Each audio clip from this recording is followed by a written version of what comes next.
प्यार में लोग अक्सर मरने मारने पर उतर आते हैं। कुछ ऐसा ही हुआ गुरुग्राम में, जहां एक शख्स ने अपनी महबूबा की हत्या कर दी और मौके से फरार हो गया।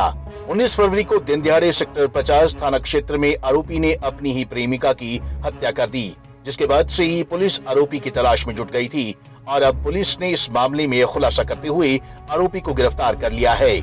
ये 19 फरवरी को सेक्टर 50 के इलाके में एक प्रीति नाम की औरत की हत्या हुई थी, जो जलवायु विहार की वहाँ पे किराए पे रह रहे थे और उसके ही प्रेमी ने उसकी हत्या की थी। इस तरह की चीज़ें इन्वेस्टिगेशन में सामने आई थी।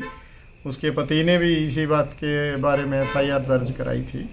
तो उसकी इन्वेस्टिगेशन करते हुए हमारी सेक्टर 40 की क्राइम यूनिट ने जो आरोपी प्रेमी था, वो सुभाष नाम का, उसको हमने गिरफ्तार कर लिया है और उसमें आगे की इन्वेस्टिगेशन की जा रही है। आज हम उसको कोर्ट में प्रोड्यूस करेंगे और पुलिस रिमांड सीख करेंगे। ये सुभाष हाथरस का रहने वाला है और ये इस औरत के साथ पहले लिव इन रिलेशनशिप में रह रहा था। हत्या की प्रमुख वजह क्या थी सर? प्रमुख वजह सिर्फ और सिर्फ ये थी कि भी वो पहले उसके साथ बीच में अपने वैवाहिक जीवन को छोड़ के और अपने प्रेमी के साथ रहने के लिए सिकरी में चली गई थी और उस चीज़ के बाद अब उसने परेशान होकर अपने पति को दोबारा से कॉल किया और ये तीनों फिर समझौता होकर वापस आ गए थे और इस चीज़ को वो नहीं पचा पाया प्रेमी और इस वजह से उसने अपनी प्रेयसी की हत्या की। बताया जा रहा है कि आरोपी सुभाष और मृतिका दोनों 7 महीने से रिलेशन में रह रहे थे। मृतिका की पहले भी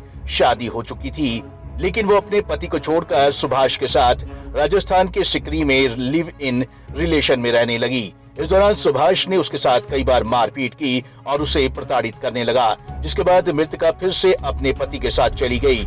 ये बात सुभाष को इतना नागवार गुजरी कि उसने अपनी प्रेमिका की हत्या कर दी और मौके से फरार हो गया, जिसके बाद मृतिका के पति ने पुलिस में शिकायत दर्ज करवाई थी। बहरहाल पुलिस ने अब इस मामले में आरोपी को गिरफ्तार कर लिया और आगे की जांच भी शुरू कर दी है। पंजाब केसरी टीवी चंडीगढ़ के लिए गुरुग्राम से नीरज वशिष्ठ की रिपोर्ट।